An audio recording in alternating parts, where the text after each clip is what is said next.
Alors nous allons reprendre. Merci à ceux qui étaient parmi nous ce matin de continuer notre réflexion autour de la catastrophe cet après-midi et bienvenue peut-être aux nouveaux arrivants.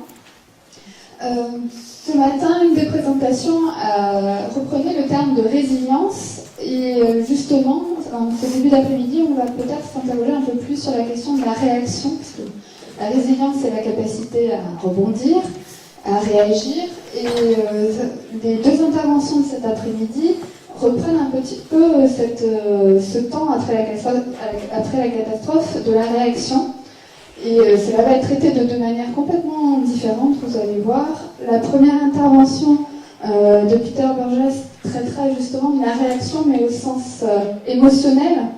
Réagir à une catastrophe, c'est aussi être touché, et donc s'interroger sur la capacité à traiter émotionnellement et à théoriser émotionnellement la catastrophe. Donc c'est une dimension qu'on n'a pas du tout évoquée depuis ce matin.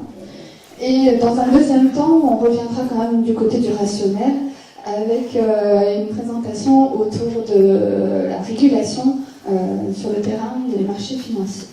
Donc je laisse tout de suite la parole à Peter Burgess. Je vous laisse vous introduire, vous présenter. Oh oui, c'était parfait. Non, c'est bon. Alors. On va commencer. Merci.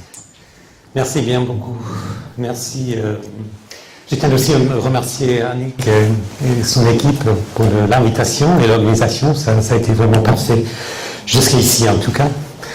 Je me suis aussi réjoui de voir le titre de ces séances cet après-midi. Le voilà.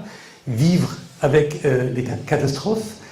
Parce que ça me parle beaucoup. Je vais essayer de vous expliquer pourquoi ça me signifie pas mal de choses. Tout d'abord, je pense qu'il y a un double entendre là dans le titre. On peut l'interpréter de deux manières, et deux manières toutes les deux essentielles. Vivre avec les catastrophes, c'est en quelque sorte vivre une espèce d'indépendance.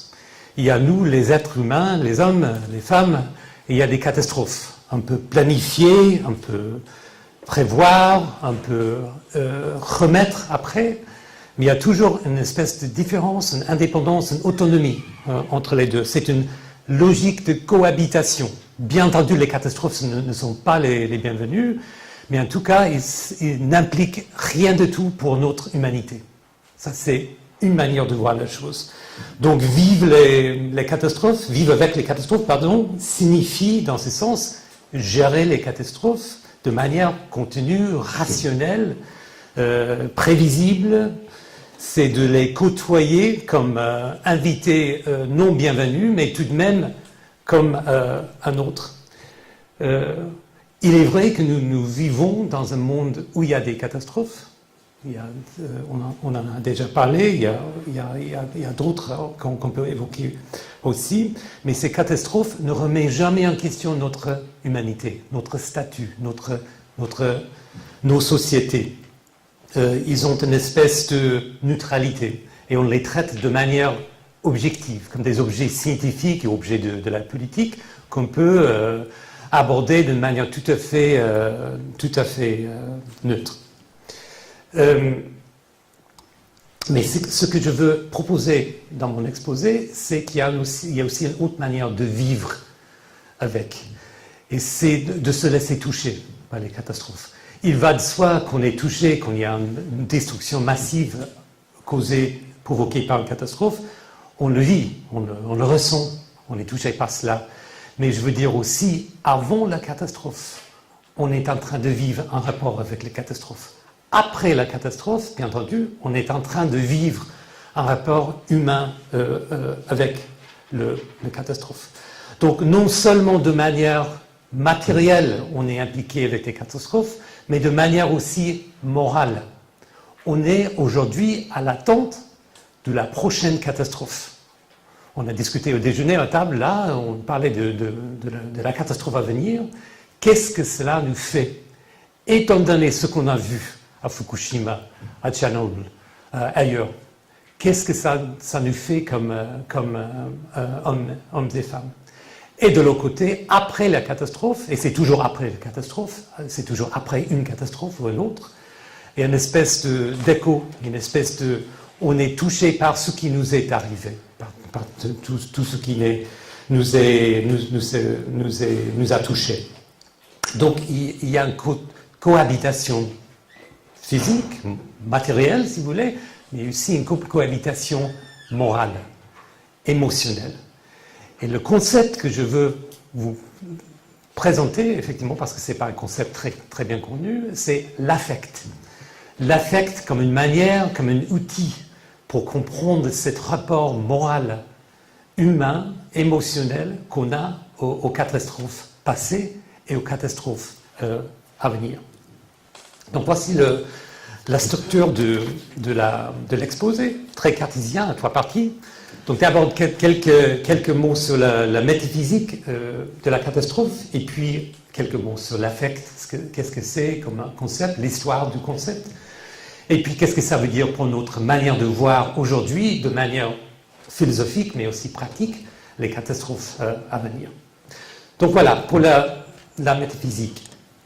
Nous voyons, à mon avis, nous regardons, nous vivons les catastrophes comme un problème de gestion de risque. On a parlé longuement du risque ce matin. Les catastrophes, c'est quelque chose qu'on peut gérer.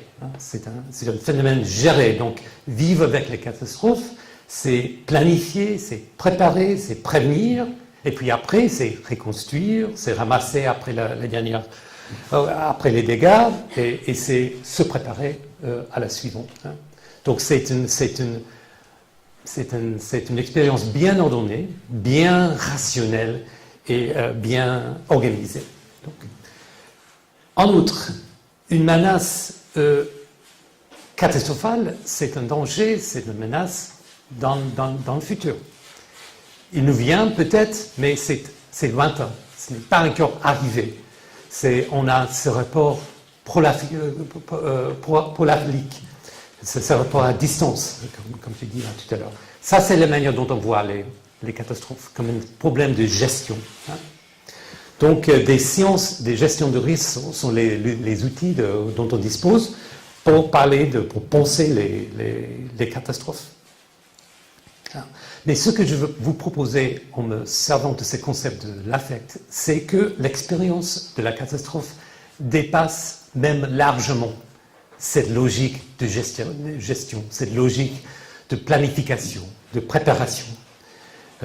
Donc ce discours de risque qu'on aime bien appliquer aux catastrophes ne marche pas. Il est insuffisant pour comprendre et pour bien vivre les catastrophes du présent et les catastrophes à venir. On ne peut pas parler des catastrophes comme des faits simples. On ne peut pas parler des catastrophes comme des résultats, des procédures linéaires, bien organisées, bien stables, bien ordonnées. Autrement dit, il faut qu'on parle de l'expérience de la catastrophe comme une expérience émotionnelle, une expérience affective. Et je reviens. Si on parle d'une espèce de... Si on voulait définir la métaphysique de la catastrophe, comme c'est le titre du chapitre, qu'est-ce que c'est que la métaphysique? Bon, il faut reconnaître qu'en quelque sorte, la catastrophe ne fait jamais l'objet d'une expérience. On n'a pas d'expérience de la catastrophe. Celui ou celle qui est présent ou présente à la catastrophe n'a pas de souvenir, n'a pas d'expérience. Cette personne-là est morte et disparue.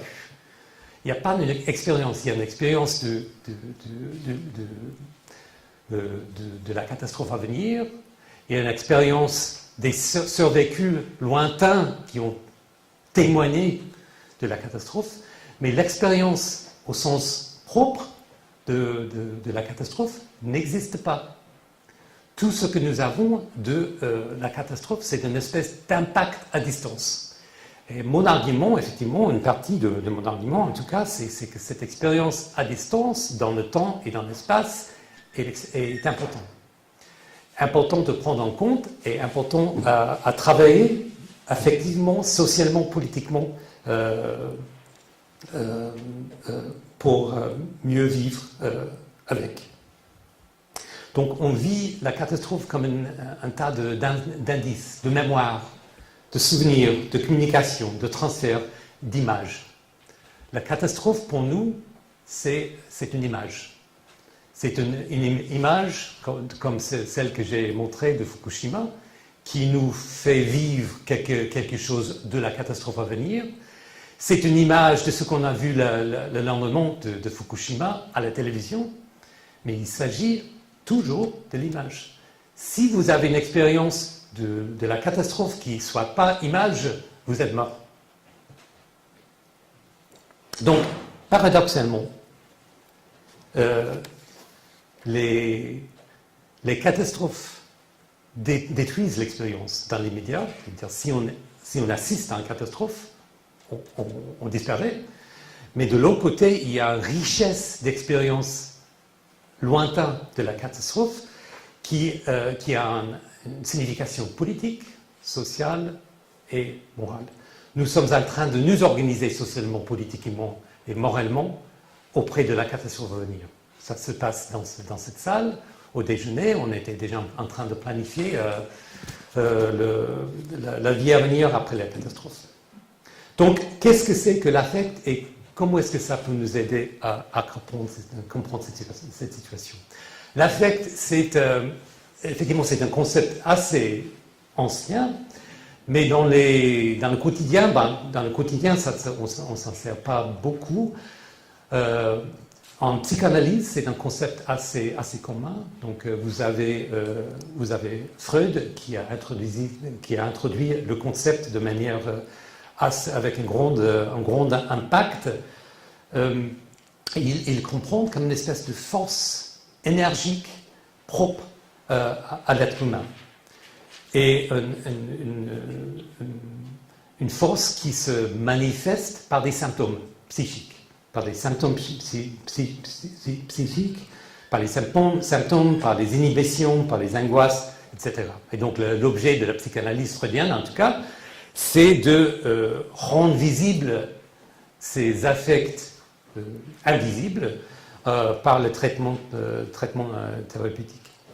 Deuxièmement, pour Freud, ce qui est très intéressant, les affects à des pulsions intérieures. Il y a des forces énergiques qui essaient d'échapper de nos corps, de nos consciences, mais ils sont bloqués.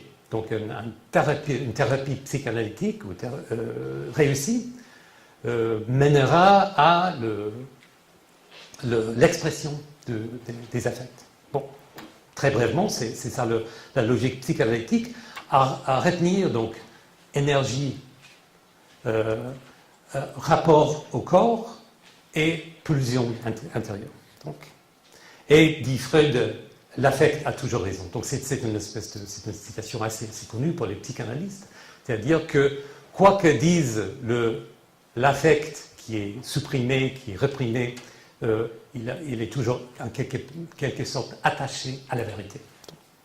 En sciences cognitives, c'est opposé, très rapidement je peux vous dire, le concept est opposé à la rationalité.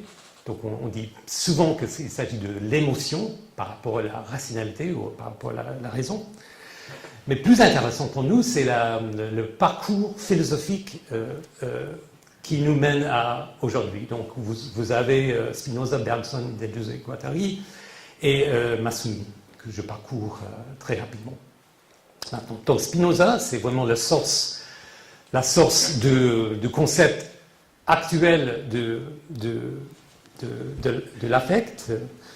Dans l'éthique, donc, Spinoza parle de ce qu'il appelle affectio, donc en latin, affectio et affectus, et il s'agit d'une espèce d'état de l'âme provenant d'une cause extérieure, mais qui s'attache à une cause intérieure. Donc voilà une logique intéressante qu'il faut retenir pour aujourd'hui. Il y a quelque chose d'extérieur, une impression, une image qui se rattache à une cause intérieure. Et là où les deux se rencontrent, se produit l'affect. Donc, une petite citation pour rendre concrète, par affect, donc qui est traduit en français et aussi en anglais par sentiment, mais c'est faux. Donc, c'est affectio, le mot latin. J'entends les affections corps par lesquelles la puissance d'agir de ce que corps de puissance d'agir de ce corps est augmentée ou diminuée, aider ou empêcher en même temps les idées de ces affections. Donc il y a encore une fois, comme chez Freud, l'énergie, et cette énergie humaine est modulée, variée par l'impact de l'image extérieure. Donc il y a une espèce de modulation, une variation d'énergie humaine qui se produit par cette rencontre entre les deux forces intérieures et extérieures. Bergson, quelques mots sur lui, il retrouve le concept de l'affect aussi dans ses études sur ce qu'il appelle l'énergie spirituelle. Bergson était critique de Descartes. Descartes, vous vous rappelez peut-être, que voulait bien diviser le monde en deux, l'être humain, l'expérience humaine en deux. Donc l'extérieur, bon, le res cogitans, l'expérience intérieure, et le res extensa. Il y a une division claire pour Descartes entre les deux. Bergson dit, ah non, c'est pas du tout comme ça. Il y a une synergie, une espèce de lien entre les deux qui nous rappelle encore Freud et encore Spinoza. Ce qui nous touche de l'extérieur touche aussi une énergie intérieure qui fait ce qu'il appelle donc affect. Donc dans Matière et mémoire, il dit, entre autres, l'affect est donc ce que nous mêlons de l'intérieur de notre corps à l'image des corps extérieurs. Et là aussi, il faut ajouter l'idée du corps. Donc ce n'est pas émotion, ce n'est pas juste le phénomène physique ou matériel extérieur, c'est notre corps qui est impliqué par cela. Un deuxième petit citat Ah non, c'est le même. Ok, on passe à Deleuze et Guattari, pour faire un peu vite. Maintenant, pour Deleuze, surtout, et Guattari, son compagnon, son ami, son collègue, dans Qu'est-ce que la philosophie? Et il reprend les textes de Bergson et de Spinoza et il rajoute l'intérêt pour l'art. Pour l'art. Donc, l'affect, pour ces deux philosophes, c'est un problème de l'expérience esthétique. Esthétique. Donc, pour eux, la réception des images, l'esthétique des images se rattache à ce qu'ils appellent l'affect. L'affect, cette expérience énergique liée au corps qui provient des images. Donc il étudie pas mal d'œuvres d'art, de littérature, concrets et autres pour en venir à des propos sur ce que c'est l'affect. Par exemple, donc, il donne comme un exemple le monument. Un monument, se dit-il, ils disent, ne commet pas, ne célèbre pas quelque chose qui s'est passé, mais confie à l'oreille de l'avenir les sensations persistantes qui incarnent l'événement. Donc, si on traduit un monument en expérience, l'image d'une catastrophe, l'image de quelque chose qu'on a vu à la télévision, Fukushima, Tchernobyl ou autre, ce n'est pas la chose en soi, mais c'est l'image qui nous est transmise par l'image et qui est persistante, qui a cette énergie et qui nous habite le cœur. Encore une fois, les figures esthétiques n'ont rien à voir avec la rhétorique, ce sont des sensations, des percepts et des affects, des paysages et des visages, des visions et des devenirs. Ici, je donne une citation pour souligner devenir. Donc l'expérience esthétique, l'expérience des images extérieures nous pousse vers notre avenir, nous pousse vers notre devenir comme humain. Et puis finalement, dans ce parcours, c'est un peu tôt après le déjeuner de faire tant de philosophie, mais voilà. Le dernier, c'est Masumi, Brian Masumi, qui est un Canadien extrêmement intéressant, qui a vraiment mis à l'affiche la question, le problème de l'affect par rapport aux catastrophes. Pour lui, à ces autres éléments d'énergie spirituelle, à l'esthétique, au corps, problème corporel, Masumi ajoute l'idée d'intensité. de la variation de l'intensité. L'expérience d'une catastrophe, d'une image violente, une image extraordinaire, fait vibrer l'énergie de l'être humain, varie l'expérience que nous avons de nos corps, varie l'expérience que nous avons de nous-mêmes et de nos rapports intellectuels, spirituels à l'objet. Donc c'est immédiatement un problème de corps et un problème d'énergie, de potentialité, de suspense, d'éruption, de vibration, il dit. Donc, je vous cite, l'intensité variable détache le récit, donc l'histoire de la catastrophe, de l'événement, de sa piste. Donc, il ne s'agit pas de voir le fait, encore une fois, d'une catastrophe et de l'assommer, de le recevoir comme si c'était un fait, et puis basta, on a terminé. C'est quelque chose qui varie selon notre disposition morale, notre disposition énergétique et esthétique. L'affect rompt avec la continuité des récits et crée une continuité des émotions. Le langage fonctionne sur deux niveaux, linéaire et attente. Donc l'expérience de la catastrophe, c'est un récit, c'est un flux d'informations qui nous donne quelque chose d'intellectuel, qui nous donne un contenu, qui signifie quelque chose. Mais c'est aussi le début d'une attente de quelque chose d'autre, de la peur, de l'attente, de la planification, des espoirs, des peurs. Tout cela vient avec l'information que constitue l'image de la catastrophe. Qu'est-ce que ça signifie pour nous et pour l'expérience, pour la politique des catastrophes, pour l'étude des catastrophes? Quelles sont les conséquences et qu'est-ce que ça nous dit quant aux stratégies pour gérer les catastrophes, pour gérer les risques des catastrophes? Bon, il y a beaucoup de notions qu'on peut rassembler autour de ces quatre philosophes pour mieux comprendre. On a le corps, l'expérience du corps. Donc on ne peut pas, comme dit Bergson, on ne peut pas regarder Fukushima comme si l'être humain était un point mathématique au milieu de l'espace. C'est les mots de Bergson. On est quelque chose derrière. Il y a une histoire, il y a une spiritualité, il y a une moralité, il y a une esthétique. Tout ça vient à l'encontre de l'expérience de la catastrophe. Donc il y a cet effet d'intensité. On voit les images et on est poussé à faire quelque chose. On est freiné de faire quelque chose. On est manipulé par l'énergie de l'image de Fukushima, entre autres. Par l'énergie de l'image à l'encontre des énergies que nous avons en nous. Il y a des effets de sémiose, c'est-à-dire quand les signes, quand les images deviennent réelles. Donc le grand apport de Jean Baudrillard, le sociologue français, était de montrer comment les images des choses extrêmes sont plus réelles que la réalité des choses. On ne croit pas à Fukushima à moins qu'on le voit à la télévision. Si on le voit pour le réel, ça ne serait pas réel. Hein. Ce sont des images qui deviennent plus réelles. Il y a des effets de temporalité, c'est-à-dire que le temps est comprimé et étendu par la force des images. Hein. Quand il y a une image puissante, ça comprime le temps. Le temps va plus rapidement pour nous. Ça a des implications pour la politique. Et c'est pour ça que je dis qu'il y a des effets de pouvoir. Donc le temps va plus vite, il y a des attentes plus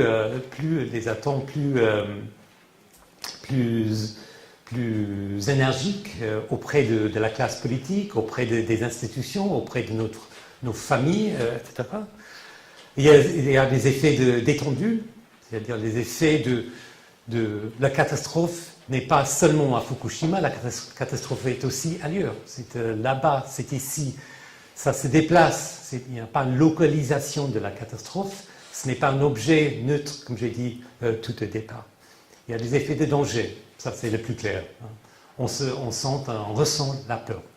On ressent quelque chose, même si Fukushima c'est déjà passé, déjà dans le passé. Il n'y a rien de concret prévu dans l'avenir. Il y a un effet de danger et de peur. Et surtout, il y a un effet d'incertitude. L'incertitude n'est pas un concept épistémologique tout seul. L'incertitude, c'est quelque chose qu'on ressent. Donc, ce qu'on ne sait pas nous touche moralement aussi. Donc, pour terminer, juste pour vous rappeler, Walter Benjamin, c'est une citation assez fameuse de son livre sur Charles Baudelaire, ironiquement. Mais Benjamin s'intéressait beaucoup aux catastrophes. Il avait presque une fascination perverse pour les catastrophes. Il a fait un gros texte, un texte très connu sur Lisbonne, sur le tremblement de terre. Et donc, il met la catastrophe dans le contexte du progrès humain. Donc, c'est une question de progrès. Si on continue comme on faisait avant, si on ne change pas fondamentalement, humainement, pas seulement les procédures de gestion de risque, pas seulement des choses mécaniques, pas seulement les calculs, mais si nous ne changeons pas comme les hommes et des femmes, la catastrophe continue en nous comme une trace de ce qui n'est pas changeable. Je vous remercie.